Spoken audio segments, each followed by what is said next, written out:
once again to Everything We Do is Magic. This is my introduction to Chaos Magic, episode number 9. We have, in the previous 8 episodes, gone through a little bit of my walk from charismatic pastor, spirit-filled street pastor kind of guy, to chaos mage, and how that's progressed. And I took you through the principles, the 7 principles of the Kabbalion, and how that kind of shaped my way. But now I want to get into the gist of it. I want to get into the as we would say, as I told you, the high magic side of it, the deep inner work.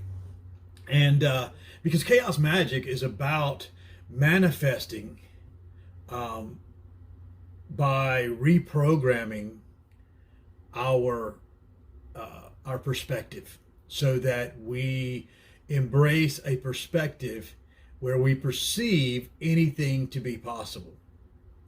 And so we have to bypass all of the roadblocks, all of the guardians, all of the gatekeepers, all of the monkey minds, whatever you want to call them, that we've allowed to be established in our mind that keep us from moving into those areas. These are our self-doubts. These are self-limiting beliefs, negative self-talk, negative beliefs we've accepted from others. So how do we cut through all that? What is the way to dig through all the tangle, weedy, reedy, viney, thorny, very painful sometimes pathway? How do we clear all that out so that we can truly find our way? In order to clear that stuff away, we first have to recognize that it's not our stuff. And so you've heard me often talk about the meditative practice of whose idea is that. And we'll get into that eventually, because that helps clear all the stuff. But I want to start with a basic how we get into a meditative practice, because I don't know how many times people ask me, how do you meditate? How? And I started out, I read the Bhagavad Gita, and I also was reading the sayings of Marcus Aurelius.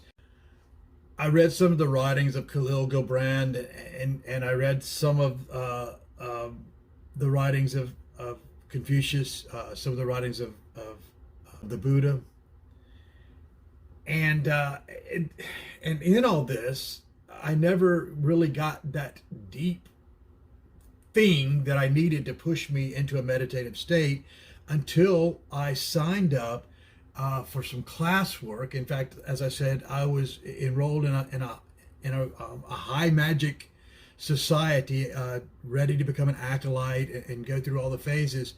And but the first things that we did were a couple of breathing exercises, and that's when I began to understand the power of breath work and what it could do with everything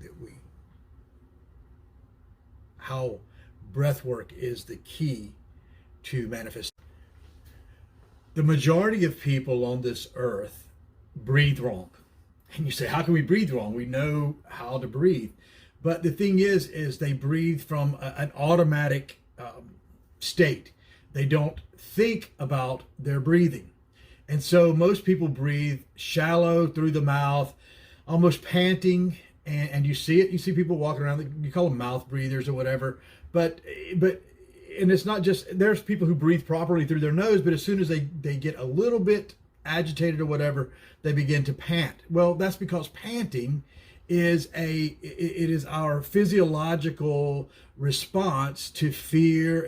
It's basically pumping up our adrenaline. When we pant, is to pump up our adrenaline, to pump up the chemicals in our body, to get our body running wide open for fight or flight, or to engage in an activity where we need to extra strength or extra endurance or extra power, extra speed, but only for a short period of time.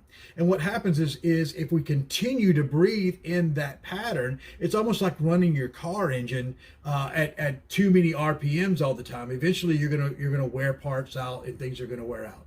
And that's the way it is with your breathing. So how does one control their breathing? And there are a multitude of videos on YouTube about breath work. Giandra Garber has some really good work on breath work. So I would say check those out, because I'm not the expert. All I know is what worked for me. What I began to do is, the first thing is to breathe properly in through my nostrils. Breathe in through my nostrils and let the breath flow, and feel it coming in and feeling the deepest part of my body into my diaphragm. And then filling my diaphragm upwards.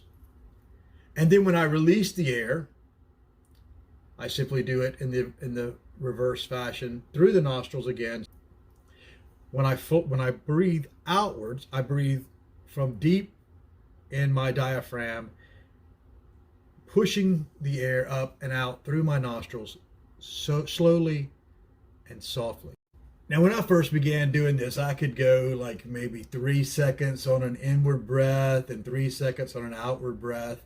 And then I ran across this meditative practice watching a video on the Gaia channel, and it talked about pausing in between the breaths.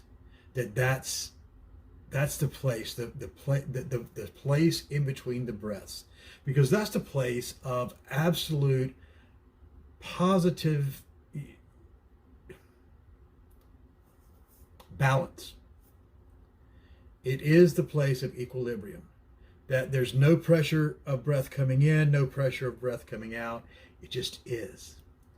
And you concentrate on what is in that space. So then I began to count my breaths: 3 in, hold for 3 counts, 3 out, hold for 3 counts, inhale, all the time through my nose. And eventually I stretched it out till a 9 count on each of those, so that when I'm in a deep meditative state, concentrating on my breathing, I'm probably taking 3 to 4 breaths at the most per minute.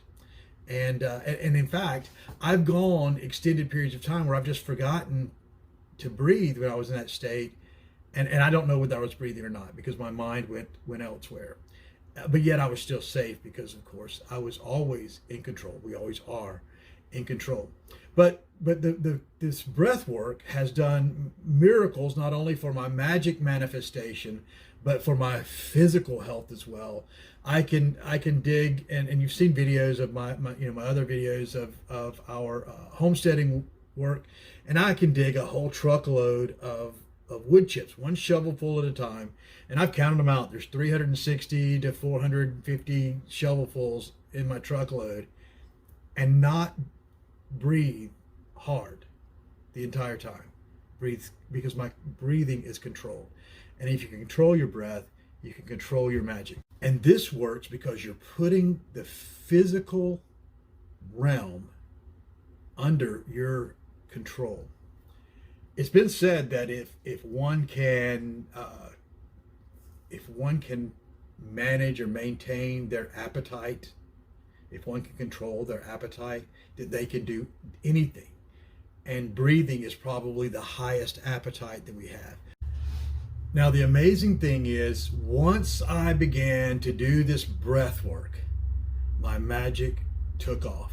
The sigils that I began to manifest, I was able to do things like astral travel, astral project. It was amazing, the step up. And so that's kind of what I want to leave you with. It's kind of an assignment, so to speak, until I come back next time, is to start working on that meditative practice.